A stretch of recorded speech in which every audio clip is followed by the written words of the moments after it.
Welcome to சிறப்பு சுவை. இன்றைக்கி ரொம்ப சுவையான வீட் பட்டர் நானும் பன்னீர் பட்டர் மசாலாவும் பண்ணலாம். வீட்லேயும் நான் ரொம்ப நல்லா வரும். மைதாவில் ஒயிட்டாக இருக்கும், வீட்டில் கொஞ்சம் கலர் சப்பாத்தி மாதிரி இருக்கும், அவ்வளோதான். ஆனால் டேஸ்ட் எல்லாமே ஒரே மாதிரி தான் இருக்கும். இப்போ நான் 2 கப்பு கோதுமை மாவு எடுத்து அதை நடுவில் ஒரு வெல் பண்ணியிருக்கேன். அதில் 2 ஸ்பூன் சர்க்கரை போட்டிருக்கேன், 1 ஸ்பூன் இன்ஸ்டன்ட் ட்ரை ஈஸ்ட் போட்டிருக்கேன்.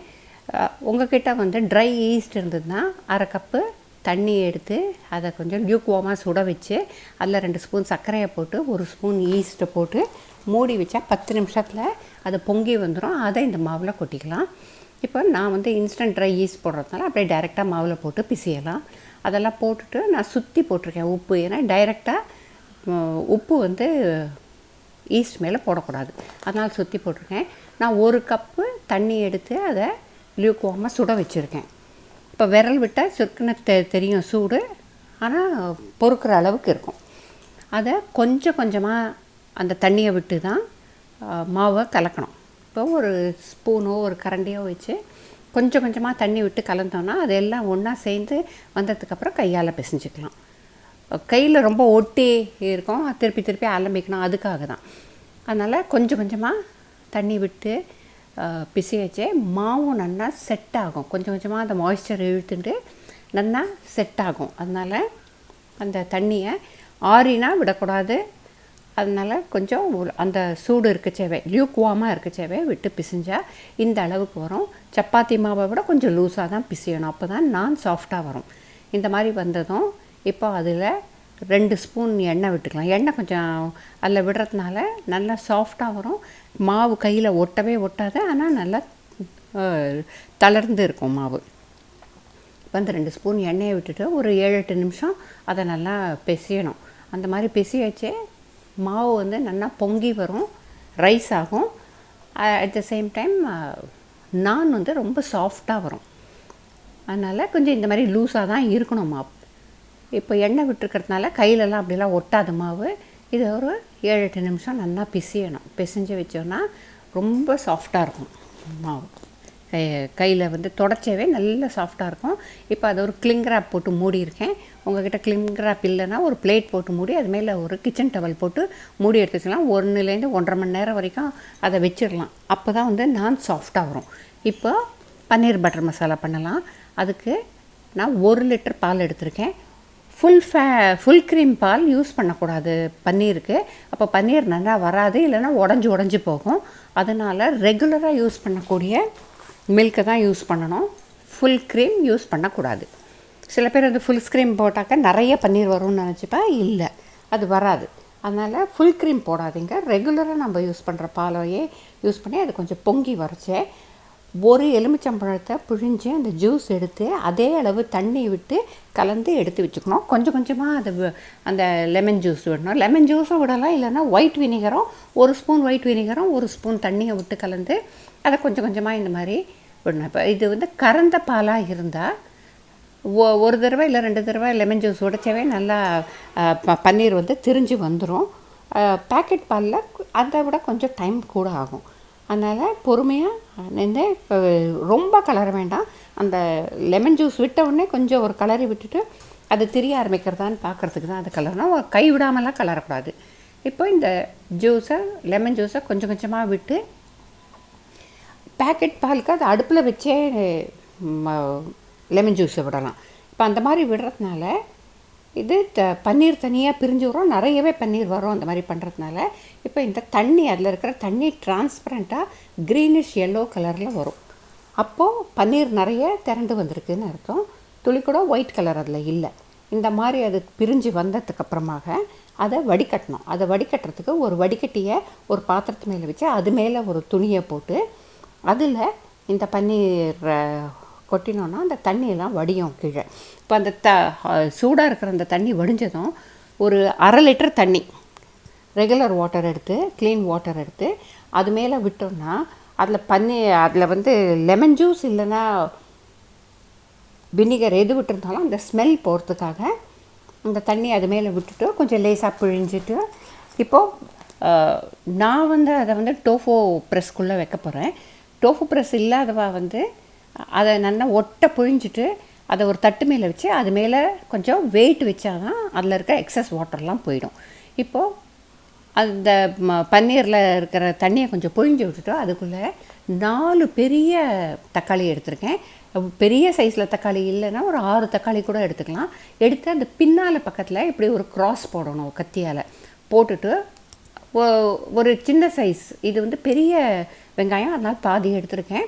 ரெகுலர் சைஸில் ஒரு வெங்காயம் எடுத்துக்கலாம். எடுத்து அதை கட் பண்ணி 1 லிட்டர் 1.5 லிட்டர் தண்ணி வச்சு அதில் அதை வேக போட்டுடலாம்.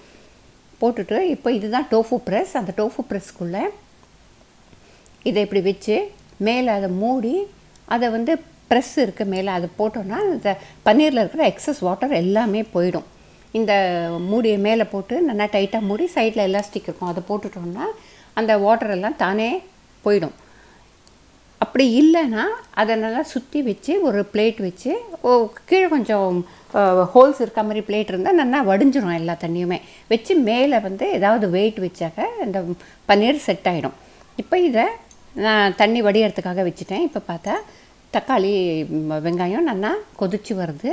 அந்த தக்காளியை எடுத்து பார்த்தா நல்லா உறிஞ்சி வந்திருக்கும். சைடு எல்லாமே நல்லா உறிஞ்சி வந்திருக்கும். தோலெல்லாம் வெங்காயமும் நல்லா வெந்திருக்கும். இந்த அளவுக்கு அது வெந்தால் தான் அந்த அரைச்சி நம்ம பண்ணிச்சு இந்த மசாலா வந்து ரொம்ப நல்லா இருக்கும். இப்போ இந்த அளவுக்கு அந்த வெங்காயமும் கொஞ்சம் வெந்திருக்கு, பன்னீரும் தக்காளியும் நல்லா வெந்திருக்கு. இப்போ நான் ஒரு 10-12 முந்திரி எடுத்திருக்கேன்.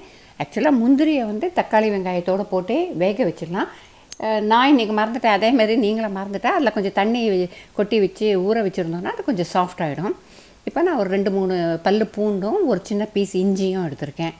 இப்போ இந்த தக்காளியை எடுத்து அதை தோல்லாம் நல்லா உரித்து எடுத்து வச்சுட்டு வெங்காயம், முந்திரி, தக்காளி, இஞ்சி, பூண்டு இது எல்லாத்தையும் நைஸாக அரைச்சி எடுத்து வச்சுக்கணும். எடுத்து வச்சுட்டு இப்போ ஒரு பாத்திரத்தில் 1 டேபிள் ஸ்பூன் எண்ணெயும் ஒரு 10-20 கிராம் அளவுக்கு வெண்ணெயும் போடணும். இது பன்னீர் பட்டர் மசாலாங்கிறதுனால பட்டர் போடணும். அப்படி நீங்கள் பட்டர் சாப்பிட மாட்டீங்கன்னாக்கா நீங்கள் அவாய்ட் பண்ணிக்கலாம். இப்போ அந்த எண்ணெயோட சூட்லேயே பட்டர் வந்து மெல்ட் ஆகிடும். மெல்ட் ஆனதும் இதில் தனியாக வெங்காயம்லாம் கட் பண்ணி போட வேண்டியதில்லை. வெங்காயமெல்லாம் அதனால தான் போட்டு அரைச்சிட்டோம். அப்போ தான் சாஃப்டாக அந்த ஸ்மூத்தாக நல்லா இருக்கும்.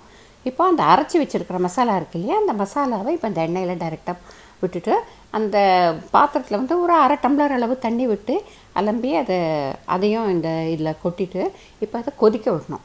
அது பண்ணுறது கொஞ்சம் ஈஸி தான். பன்னீர் பட்டர் மசாலா பண்ணுறது கொஞ்சம் ஈஸி தான். இப்போ இதில் கொட்டிட்டு நல்லா கிளறி விடணும். இந்த எண்ணெயோட இந்த தக்காளி வெங்காயம் மசாலாவும் நல்லா மிக்ஸ் ஆகணும். அதுக்காக அதை நல்லா கிளறி விட்டுட்டு ஒரு மூடியை போட்டு மூடி ஒரு 5 நிமிஷம் அதை நல்லா கொதிக்க விடணும். அப்போ தான் அந்த பச்சை வாசனை போய் நல்லா கொதிக்க ஆரம்பிக்கும். இந்த மாதிரி 5 நிமிஷத்தில் கொதிக்க ஆரம்பிச்சிடுறோம் நல்லா. இப்போது இந்த மாதிரி நல்லா கொதிக்கச்சே அதை கொஞ்சம் மீடியமில் வச்சுட்டு இப்போ அதுக்கு தேவையான அளவு உப்பு போடணும். போட்டுட்டு நான் வந்து ஒரு 3/4 ஸ்பூன் மிளகா பொடியும் 1 ஸ்பூன் கரம் மசாலாவும் எடுத்து வச்சுருக்கேன். இந்த 2 மட்டும் போகிறோம். அதிகப்படியாக வேறு எந்த மசாலாவும் அதில் போடணும்னு அவசியம் இல்லை.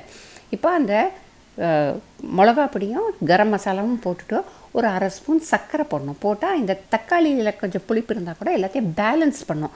அதுக்காக சர்க்கரை போடணும். போட்டுட்டு நல்லா கிளறி விட்டுட்டு 1 கப்பு அளவுக்கு தண்ணி விட்டு கிளறி விட்டுட்டு இப்போ அதுக்குள்ளே இந்த பன்னீர் வந்து நல்லா தண்ணியெல்லாம் வடிஞ்சு நல்லா செட் ஆகிருக்கும். அதை நம்மளுக்கு தேவையான சைஸில் கட் பண்ணிக்கலாம். கட் பண்ணிவிட்டு இப்போ அதை வந்து அந்த கிரேவியில் போடணும். சில பேர் வந்து அதை கொஞ்சம் ஃப்ரை பண்ணிவிட்டு போடுவா. ஃப்ரை பண்ணணும்னு அவசியம் இல்லை. ஃப்ரை பண்ணாமல் போட்டோன்னா ரொம்ப சாஃப்டாக இருக்கும். ஃப்ரை பண்ணிவிட்டு போட்டோன்னா கொஞ்சம் ரப்பரியாக இருக்கும். அவ்வளோ. அதனால் ஒரு ஸ்பெஷல் ஃப்ரை பண்ணுறதுனால ஒரு ஸ்பெஷல் டேஸ்ட்டு வரப்போகிறது இல்லை. நம்ம அப்படியே போடுறதுனால நல்லா சாஃப்டாகிடும் அது கொதிக்கிச்சு. இப்போ அது கொதிக்கிறதுக்குள்ளே நம்ம நானை பண்ணிக்கலாம். இப்போ நானுக்கு வந்து ஒரு கட்டிங் போர்டு இருந்தால் கூட அதை திருப்பி வச்சுட்டு அதில் எண்ணெயை தடவி நான் வந்து அது மேலே கையாலேயே தட்டி எடுத்துக்கலாம். அப்படி இல்லைன்னா ஒரு பிளாஸ்டிக் ஷீட் போட்டு எண்ணெயை தடவிட்டு கூட வேறு, ஏன்னா ரொம்ப சாஃப்டாக இருக்கும். அதுக்கு ஒரு ரோலர் வச்சு ரோல் பண்ணவே வேண்டாம். ரெஸ்டாரண்ட்ஸ்லாம் வந்து அநேகமாக நான் வந்து ஒரு திலகம் ஷேப்லேயே இருக்கும். ஆனால் நம்மளும் அந்த மாதிரி திலகம் ஷேப்பில் தட்டிக்கலாம். நம்மக்கிட்ட ரெஸ்டாரண்ட் மாதிரி அந்த அடுப்பு அந்த நெருப்பு அதெல்லாம் இல்லை பண்ண முடியாது நம்ம கிச்சனில். அதனால தவாலையே தான் போட்டு எடுக்கிறேன்னா அது நல்லா தான் வருது, டேஸ்ட் மாறாமல் வருது. இப்போ இந்த மாதிரி நல்லா பெருசாக, அதாவது ஒரு 3 சப்பாத்தி அளவுக்கு மாவு எடுத்துக்கணும் ஒரு நானுக்கு. நான் எப்போவுமே கொஞ்சம் ஹெவி, அதனால கொஞ்சம் பெரிய சைஸாக நான் பண்ணால் தான் நல்லாயிருக்கும். இப்போ தவாவை அடுப்பில் வச்சுட்டு அது மேலே கொஞ்சம் பட்டரை, ஏன்னா பட்டர் நான் பண்ணுறோம், அதனால் பட்டரை வந்து அது மேலே கொஞ்சம் தடவிட்டு இந்த தட்டின நானை எடுத்து இந்த மேல் பக்கத்தில் தண்ணி எடுத்து இந்த மாதிரி நம்ம அதை ஈரப்படுத்தணும் பண்ணிவிட்டு அதுக்கப்புறமா அங்கே போடணும். ஒரு சைடுக்கு கண்டிப்பாக அந்த மாதிரி போடணும். சாதாரணமாக என்ன பண்ணுவேன்னா இப்படி போட்டு அதுக்கப்புறம் அப்படியே திருப்பி வச்சு நெருப்பு மேலே காட்டுவேன்.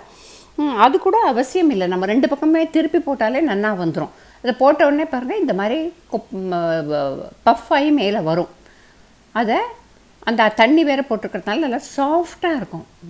நான் வந்து ரொம்பவே சாஃப்டாக வரும். இந்த மாதிரி நல்லா கோல்டன் கலரில் வரும். 2 பக்கமும் கோல்டன் கலர் ஆனவுடனே அதை எடுத்துடலாம். எடுத்துகிட்டு நான் பட்டர் தடவிருக்கேன். உங்களுக்கு பட்டர் வேண்டாம் அப்படின்னாக்கா நீங்கள் ஆயில் கூட தடவிக்கலாம். கொஞ்சம் மேலே தானே அந்த மாதிரி ஒரு இது தடவிட்டோன்னா ரொம்பவே சாஃப்டாக இருக்கும். சூடாகவே சாப்பிட்ணும். நானெல்லாம் ஆற வச்சுட்டு சாப்பிடக்கூடாது, சூடாக சாப்பிட்டா தான் நல்லா இருக்கும். ரொம்ப ஹெவியாக இருக்கும், ரொம்ப ஃபில்லிங்காக இருக்கும். அதுலேயும் வந்து இது ஃபுல் ஆட்டா, அதனால கலர் இப்படி இருக்குது. மைதா ஃபுல்லாக மைதா போட்டோம்னாக்க ஒயிட்டாகவே இருக்கும். நம்ம ரெஸ்டாரண்ட்ஸ்லாம் பார்க்குற மாதிரி ஒயிட்டாகவே இருக்கும். ரெஸ்டாரண்ட்ஸ்லேயும் இப்போல்லாம் வந்து வீட்டை நான் பண்ணுறேன், அதனால் வீட் நான்னாலே கொஞ்சம் இந்த கலர் இருக்கும். பட் டேஸ்ட்டில் எந்த மாற்றமும் இருக்காது. டேஸ்ட் வந்து ரொம்ப நல்லாயிருக்கும். இந்த நான்கு இந்த பன்னீர் பட்டர் மசாலாவும் ரொம்ப ரொம்ப டேஸ்டியாக இருக்கும். இது ஒரு நல்ல காம்பினேஷன். இந்த பன்னீர் பட்டர் மசாலா பண்ணுறதும் ரொம்ப ரொம்ப ஈஸி. என்ன கேட்டால் ரொம்ப ஈஸி, ரொம்ப வேலையெல்லாம் கிடையாது அதுக்கு. இது ரொம்ப டேஸ்டியாக, ரொம்ப நல்லா, ரொம்ப ஃபில்லிங்காக இருக்கும். இதை வந்து நம்ம கிச்சன்லேயே பண்ணி சாப்பிடச்சே நம்மளுக்கு ரொம்ப சந்தோஷமாக இருக்கும். இதுக்காக நம்ம ரெஸ்டாரண்ட்டுக்கு போய் நான்லாம் சாப்பிட்ணுங்கிற அவசியம் இல்லை. நம்ம டேஸ்ட்டுக்கு தகுந்தாப்பில் உப்பு காரம் எல்லாமும் போடுறதுனால நம்மளுக்கு அது இன்னும் நல்லாவே பிடிக்கும், ரொம்ப பிடிக்கும். நிறைய எண்ணெயெல்லாம் முதக்கக்கூடாது பட்டர் நானுக்கு, பன்னீர் பட்டர் மசாலாவுக்கு. அதனால் இந்த காம்பினேஷன் ரொம்ப நல்லா இருக்கும். இதை கண்டிப்பாக ட்ரை பண்ணி பார்த்துட்டு சாப்பிட்டு என்ஜாய் பண்ணிவிட்டு கமெண்ட் பண்ணுங்கள். இதுதான் நீங்கள் என்னோடய சேனல் பார்க்குறது முதல் தடவைனாக்க கண்டிப்பாக மறக்காமல் சப்ஸ்கிரைப் பண்ணிவிட்டு பக்கத்தில் இருக்க பெல் ஐக்கானை ப்ரெஸ் பண்ணி ஆளுங்கிற ஆப்ஷனை சூஸ் பண்ணிங்கன்னா நான் போடுற வீடியோஸ்க்கு உங்களுக்கு நோட்டிஃபிகேஷன் உடனுக்குடன் வரும். நீங்களும் எந்த வீடியோவையும் மிஸ் பண்ணாமல் பார்த்து இந்த ரெசிபீஸ்லாம் பண்ணி சாப்பிட்டுட்டு என்ஜாய் பண்ணிவிட்டு மறக்காமல் கமெண்ட் பண்ணலாம். உங்களோட கமெண்ட் தான் எனக்கு பெரிய சப்போர்ட் என் சேனலுக்கு. அதனால் கண்டிப்பாக மறக்காமல் சப்ஸ்கிரைப் பண்ணி பார்த்து இதை பண்ணிவிட்டு மறக்காமல் கமெண்ட் பண்ணுங்கள். அடுத்த வீடியோவில் சந்திக்கலாம்.